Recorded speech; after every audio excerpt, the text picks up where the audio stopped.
மற்றும் கேப்டன் நியூஸில் விளம்பரத்தின் மூலம் மேம்படுத்த விருப்பமா? உடனே கீழே கொடுக்கப்படும் எண்ணிற்கு தொடர்பு கொள்ளுங்கள். சட்டம் ஒழுங்கு சரியில்லைன்னு சொல்லிட்டு அதிமுக குற்றம் சாட்டிருக்கீங்க. இன்னைக்கு கலைஞர் நூற்றாண்டு மருத்துவமனை வளாகத்துக்குள்ளேயே மருத்துவர் வந்து கட்டி நிறுத்தப்பட்டு இப்போ ஐசியூ பார்த்து வந்திருக்கீங்க. தமிழ்நாட்டை பொறுத்தவரை சட்ட ஒழுங்கு முழுமையாக பாதிக்கப்பட்டு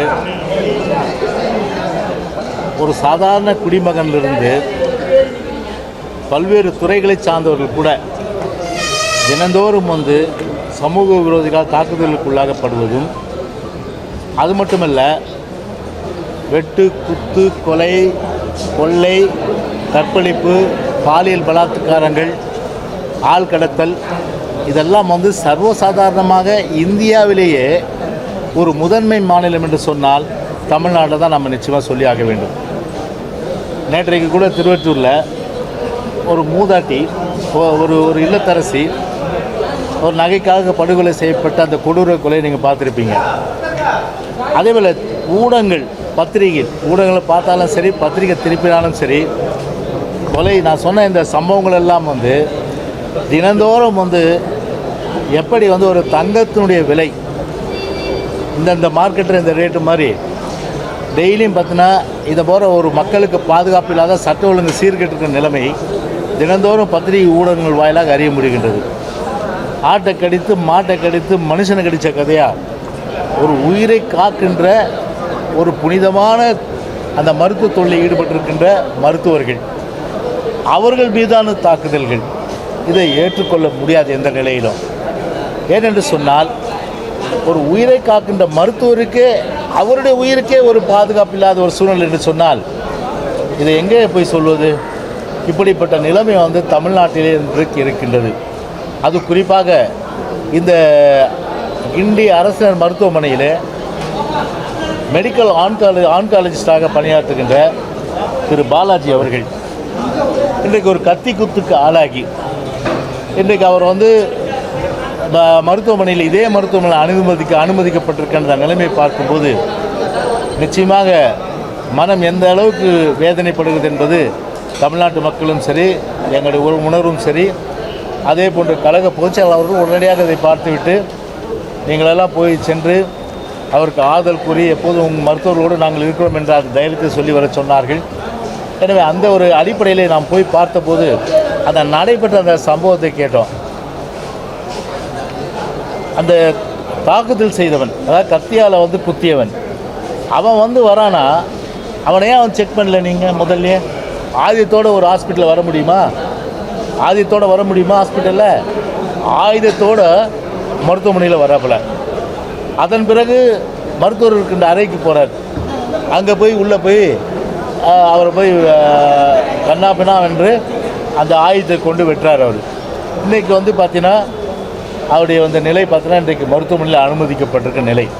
நான் சொல்கிறேன், மெடிக்கல் கவுன்சில் ஆஃப் இந்தியா, அதாவது MCI, அதை பொறுத்தவரை பல்வேறு விதிமுறைகள் எல்லாம் வகுத்திருக்குது.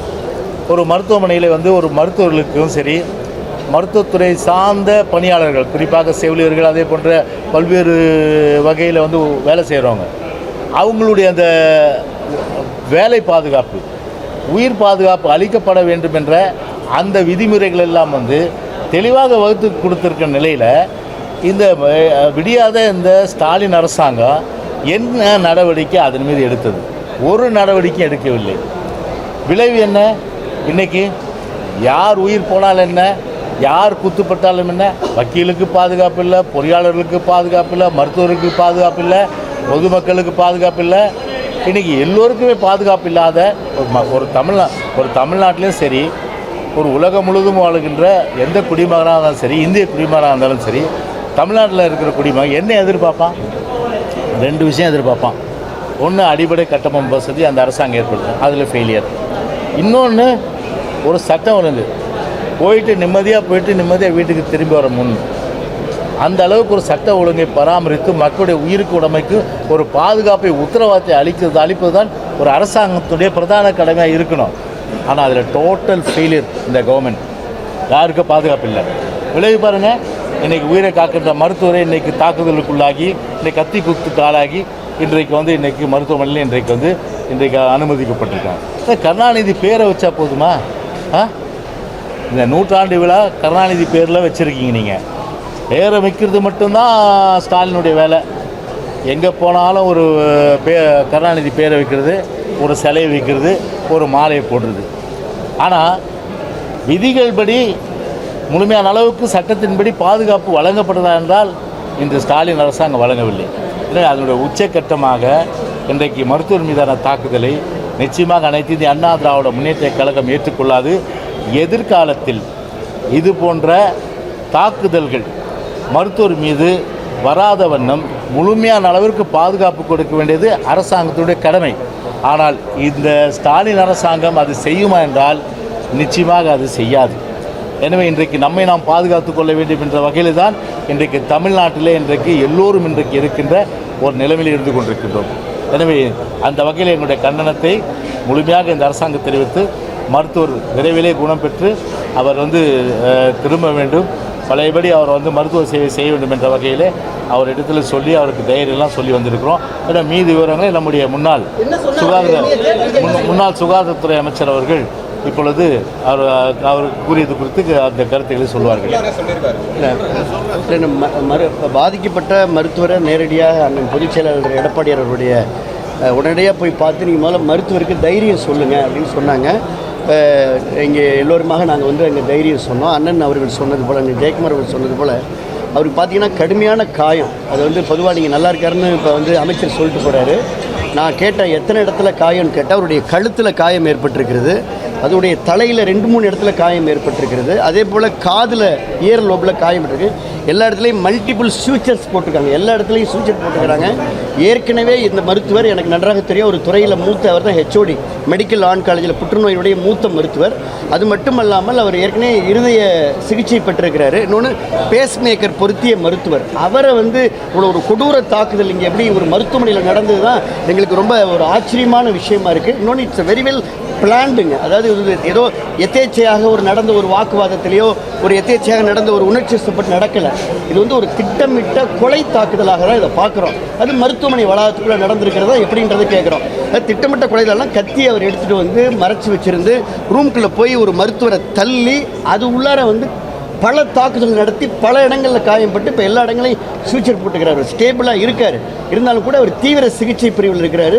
மிகப்பெரிய கண்டனத்தை அண்ணன் பொதுச் செயலாளர் சார்பில் இதை தெரிவிச்சுக்கிறோம். இது முதல் சம்பவம் இல்லைங்க. இப்போ கடந்த வாரம் நவம்பர் 5ஆம் தேதி பார்த்தீங்கன்னா திருச்சியில் இருக்கக்கூடிய ESI மருத்துவமனையில் மருத்துவர் முத்துக்கார்த்தியன் வரைக்கும் மணப்பாறையில் இருந்த டாக்டர், அவரை 5 பேர் சேர்ந்து அவங்க அசால்ட் பண்ணிக்கிறாங்க. அப்போ இதில் அண்ணன் சொன்னது போல் இப்போ சட்டம் ஒழுங்கு தமிழ்நாட்டில் சீரஞ்சிருக்குன்னா இப்போ இந்த கொலை சம்பவங்கள் இல்லை கொடூர குற்ற சம்பவங்கள் அல்லது தாக்குதல் ஏதோ ரோட்டில் மட்டும் நடக்கலைங்க. ரோட்டை தாண்டி இப்போ மருத்துவமனை வளாகத்தில் உயிரை பாதுகாக்கக்கூடிய மருத்துவருக்கே இது நடந்திருக்குன்னா இது பெரிய ஒரு வெட்கக்கேடான செய்தியாக தான் இந்த கருத்தை நாங்கள் பதிக்கிறோம். ஏன்னா இப்போ இந்த நீங்களே பார்த்தீங்க எவ்வளோ ரத்தம் அங்கே சிந்திருக்குன்னு பாருங்கள். அதாவது இப்போ நோயாளி தான் ரத்த வெள்ளத்தில் கிடப்பாருன்னு சொல்லுவாங்க. ஆனால் உயிர் காக்கிற மருத்துவரே இந்த மருத்துவமனையில் ரத்த வெள்ளத்தில் கிடக்கிற இந்த செய்தியை இந்த திராவிட முன்னேற்ற கழக ஆட்சியில் தான் பார்க்குறோம். அனைத்து இந்திய அண்ணா திராவிட முன்னேற்ற கழகத்தில் சார்பிலாக பொதுச்செயலாளர் சார்பில் கடுமையான கண்டனத்தை தெரிவிச்சுக்கிறோம். அந்த மருத்துவருக்கு மன வலிமையை கொடுத்துக்கிறோம். அவர்கிட்ட பேசிட்டு இன்ட்ராக்ட் பண்ணிட்டு வந்தோம். அவரும் சொன்னார் பொதுச்செயலாளர் சார்பில் நீங்கள் தைரியமாக இருங்க அப்படின்ற அந்த கருத்தை சொல்லிட்டு வந்துக்கிறோம். அரசு மிக கடுமையான நடவடிக்கை எடுக்கிறது. இப்போ இந்த ஒரு சம்பவத்தில் உடனே ஒரு அரெஸ்ட் காமிப்பாங்க, அதெல்லாம் இங்கே நிகழ்வு. அப்போ இந்த சம்பவங்கள் தொடருது. அதான் நாங்கள் என்னுடைய கேள்வி. அண்ணன் தான் அழகாக சொல்லிட்டாங்க, இந்த சம்பவங்கள் தொடருது. இந்த தொடர் சம்பவம் ஏதோ ஒரு புறநகரில் கிராமத்தில் இருக்கக்கூடிய மருத்துவமனையில் இது நடக்கலை. இந்த சென்னை கார்பரேஷனில் சிட்டியில் தமிழ்நாட்டுடைய தலைநகராணி மருத்துவ தலைநகர் வேறு சொன்னோம். இப்போ தலைநகரில் இருக்கக்கூடிய மைய மருத்துவமனையிலேயே ஒரு காவல்துறையால் பாதுகாப்பு கொடுக்க முடியுதுன்னா அதை காவல்துறை என்ன செய்யுது? காவல்துறைக்கு பொறுப்பேற்றக்கூடிய முதலமைச்சர் என்ன செய்கிறாரு? இப்போ இதை விட நீங்கள் கேட்ட கேள்விக்கு ஒரே ஒரு பதில் தான். இந்த அரசின் மீதும் இங்கே வருகை தந்திருக்கக்கூடிய சுகாதாரத்துறை அமைச்சர் மீது இந்த மருத்துவருக்கு நம்பிக்கை இருந்தால் அவர்கள் ஏன் சுகாதாரத்துறை அமைச்சரும் துணை முதலமைச்சரும் சென்றதற்கு பிறகு இப்போ சாலையில் அமர்ந்து போராட்டம் பண்ணுறாங்க? இதுதான் என்னுடைய ஒரே கேள்வி. அப்போ இந்த சாலையில் அமர்ந்து இருக்கக்கூடிய போராட்டம் செய்யக்கூடிய மருத்துவர்கள் செவிலியர்களுக்கு இந்த அரசின் மீதும் நம்பிக்கை இல்லை, இந்த நிர்வாகத்தின் மீதும் நம்பிக்கை இல்லை, துணை முதலமைச்சர் மருத்துவத்துறை அமைச்சர் மீது நம்பிக்கை இல்லாத தரையில் உட்காந்துருக்காங்க. இதை விட நான் என்ன சொல்ல முடியும்? அவங்க நீங்கள் கேட்குறாங்க, மருத்துவ பாதுகாப்பு சட்டம் அந்த மருத்துவமனை பாதுகாப்பு கேட்குறாங்க. நீங்கள் வைக்கக்கூடிய அந்த இதை கடந்த அதிமுக ஆட்சியில் இது ஏன் நிறைவேற்ற இல்லைங்க, அதாவதுங்க கடந்த அதிமுக ஆட்சியில் இது மாதிரி ஏதாவது சம்பவம் நடந்திருக்கா? அதாவது ஒரு இடங்களில் உணர்ச்சி வசப்பட்டு எங்கேயோ ஒருத்தர் அது மாதிரி சம்பவமே நடைபெறல. நான் தான் சொல்கிறேன், இப்போ இந்த ஆட்சியில் தான், திமுக ஆட்சியில் தான் நடு ரோட்லையும் இது மாதிரி வெறி தாக்குதல், கொலை வெறி தாக்குதல் நடக்குது, வீட்டுக்குள்ளாரையும் நடக்குது, மாணவர்கள் மேலேயும் நடக்குது, பெண்கள் மேலே நடக்குது, காவல்துறை மேலே நடக்குது, இப்போ உயிர் காக்கக்கூடிய மருத்துவர்கள் மீதே நடக்குது. இப்போ இன்றைக்கி நடந்திருக்கு, போன வாரம் நடந்திருக்கு. அட்லீஸ்ட் போன வாரம் நடந்ததுக்கு அப்புறமா இந்த நாங்கள் அது கடுமையான கண்டனத்தை பொதுச்செயலாளர் தெரிவித்தார். இப்போ நாங்கள்லாம் ட்விட்டு போட்டோம், அண்ணன் தொடர்ந்து பேசுகிறாங்க, பொதுச்செயலாளர் தொடர்ந்து சட்டம் ஒழுங்கு சீர்குலையும் சொல்கிறார். இப்போ சொன்னதுக்கப்புறமா கடந்த சம்பவத்திற்கு பிறகாவது இந்த அரசு விழித்திருந்தால், முழித்திருந்தால் இந்த திட்டமிட்ட சம்பவம் நடந்திருக்காரு. யதார்த்தமாக நடக்கிறதுன்றது வேறு பற்றி. உங்களுக்கு எனக்கும் ஒரு ஒரு ஒரு ஆர்குமெண்ட் நடந்து ஒரு லேசை தள்ளி விடுறதுன்றது வேறு. இது உள்ளே வந்து கத்தி எடுத்து அண்ணன் சொன்னது போல் ஆயுதம் எப்படி வந்தது என்று அண்ணன் ஜெயக்குமார் அவர்கள் கேள்வி எழுப்பினார். இந்த ஆயுதத்தை எடுத்துகிட்டு வந்து உள்ள கதவை சாத்தி கொலைவதை தாக்குறது மல்டிபிள் ஃபியூச்சர்ஸ், அதுதான் உங்களுக்கு சொல்கிறோம். ஸோ திட்டமிட்ட தாக்குதல் நடத்துகிறப்ப இதை வந்து நிர்வாகம் கண்காணிக்கணும். ஒட்டுமொத்தமாக சிஸ்டம் ஃபெயிலியர், அவ்வளோதான். இப்போ மருத்துவத்துறை அமைச்சர் வந்து ஒரு பேட்டி கொடுத்தாரு. நீங்கள் கேள்வி கேட்கீங்க, இந்த மாதிரி வந்து காவல்துறை என்ன செய்யணும், அப்போ என்ன ஒரு பொறுப்பு அமைச்சர் சொல்லணும், எல்லா வித நடவடிக்கையும் நிச்சயமாக எடுக்கிறோம், காவல்துறை கடுமையாக நடவடிக்கை எடுக்குன்னு சொல்கிறது ஒரு பொறுப்புள்ள அமைச்சர் சொல்கிற பதில். ஆனால் என்ன சொல்கிறாரு, ஒவ்வொருத்தருக்கும் போலீஸ் பாதுகாப்பு நாங்கள் கொடுக்க முடியாதுன்னு சொல்லி எப்படிப்பட்ட வந்து ஒரு பொறுப்பான அமைச்சர் ஒரு பொறுப்பற்ற முறையில் ஒரு பொறுப்பில்லாத வகையில் இன்றைக்கி வந்து பேட்டி கொடுத்துருக்காரு. நீங்கள் டெங்கு வந்து 20,000 பேர் இன்றைக்கி பாதிக்கப்பட்டு 8 பேர் செத்துருக்காங்க. இதுக்கு வந்து ஏடிஎம்கே கம்பேர் பண்ணுறாரு. ஏடிஎம்கே ஆட்சியில் என்ன இப்போ என்ன புள்ளி உரமாக நாங்கள் கேட்டோம், மக்கள் புள்ளி உரத்தை கேட்டாங்க. இப்போ ஆட்சியில் நீங்கள் இருக்கிறீங்க, டெங்கை கண்ட்ரோல் பண்ணுறதுனா 8,000 பேர் எங்கள் ஆட்சியில் டெங்கு பாய்ச்சாங்க. அதுக்கு தகுந்த முன்னெச்சரிக்கை நடவடிக்கை, முன்னேற்பாடு நடவடிக்கை, விழிப்புணர்வு ப்ரோக்ராமு எல்லாம் அன்றைக்கி வந்து அவர் அன்றைக்கி பொதுச்சாளருடைய உத்தரவிட்டு சிஎம் அதை உத்தரவிட்டு அமைச்சரை பொறுத்தவரை விழிப்புணர்வு ப்ரோக்ராம் நடத்தி அவ்வளோ தூரம் பண்ணி ஒரு இம்பேக்டாக எல்லாமே வந்து இன்டாக்டாக எல்லாம் நடந்தது. ஆனால் இன்றைக்கி நடக்குதா? இன்றைக்கி அது மாதிரி இன்றைக்கி 20,000 பேர் பாதிக்கப்பட்டிருக்காங்க, 8 பேர் செத்துருக்காங்க. கூலாக என்ன சொல்கிறாரு மினிஸ்டரு, அவருக்கு ஸ்டாலினோட வாக்கிங் போகணும். அதுதான் இந்த வேலையை ரிசைன் பண்ணி விட்டுட்டு இந்த இவர் இருக்கார் பார், யார், உதயநிதி கூட ஒருத்தர் இருப்பார், யார், அன்பில் மகேஷ். நான் வந்து ட்விட்டர் போட்டேன், தயவுசெய்து நீங்கள் வந்து பார்த்தீங்கன்னா ஸ்டாலினை அவர் ராஜினாமா பண்ண சொல்லிட்டு அவர் உங்கள் பிஏவை கூட, உதயநிதி பிஏவை கூட வச்சுங்க, அந்த அந்த அந்த துறையை சீரழிக்க வேணாம். அதே போல் நான் கேட்குறேன், மருத்துவத்துறையை சுப்பிரமணியம் சீரழிக்க வேணாம். தயவு கூர்ந்து முதலமைச்சருக்கு என்ன வேண்டுகோள் வைக்கிறோம்னா, தயவுசெய்து இவரை வந்து நீக்கிட்டு உங்களுடைய உதவியாளராக வச்சுக்கிட்டு நடைபயணத்தில் சாயந்தரத்தில் கூப்பிட்டுன்னு போனால் மருத்துவத்துறையாவது உருப்படும். அதை முதல்ல செய்யுங்க. ஏன்னா மருத்துவத்துறையில் வந்து ஒரு உயிர் காக்கும் துறை, மருந்து இல்லை, டாக்டர் இல்லை. இன்றைக்கி ஒவ்வொரு ஹாஸ்பிட்டல்லையும் பார்த்திங்கன்னா 100% அளவுக்கு எங்களுடைய மருத்துவமனை வந்து டாக்டருங்க, நர்சஸ் எல்லாம் பணியாளர் இருந்தாங்கன்னா இன்றைக்கி கிட்டத்தட்ட 40% இருக்காங்க, 60% பேர் இல்லை. எப்படி உயிர் காக்க முடியும்? ஆனால் வாய் கூசாமல் போய் சொல்கிறது, மக்களை ஏளனமாக பேசுகிறது. அங்கே பார்த்தா இப்போ ஏடிஎம்கேல 8,000னா நாங்கள் 20,000. இது என்ன தப்பு இருக்குது? ஏடிஎம்கேல 16 பேர் செத்தாங்கன்னா இங்கே 8 பேர் செத்தாங்க. புள்ளி வரம்பு நாங்கள் கேட்குறோம், ஒருத்தர் கூட சாகாமல் பார்க்குறது, டெங்குல யாருமே பாதிக்கப்படாமல் பார்க்குறது தானே ஒரு அரசாங்கத்துடைய கடமை. இந்த கடமையில் இந்த தவறியோட ஸ்டாலின் உதவியாளரை வச்சிங்க, மருத்துவத்துறைக்கு வேறு யாராவது அமைச்சரை போடுங்க. அதுதான் தமிழ்நாட்டு மக்கள் எதிர்பார்ப்பு. ஓகே, துல்லியமாக தினசரி நடப்பு நிகழ்வுகளையும் கல்வி, விளையாட்டு, அரசியல், வாழ்க்கை முறை, மருத்துவம், தொழில்துறை, சினிமா, பொழுதுபோக்கு போன்ற பல்வேறு நிகழ்ச்சிகளையும் உடனுக்குடன் காண கேப்டன் டிவி மற்றும் கேப்டன் நியூஸ் சமூக வலைத்தள பக்கங்களோடு இணைந்திருங்கள்.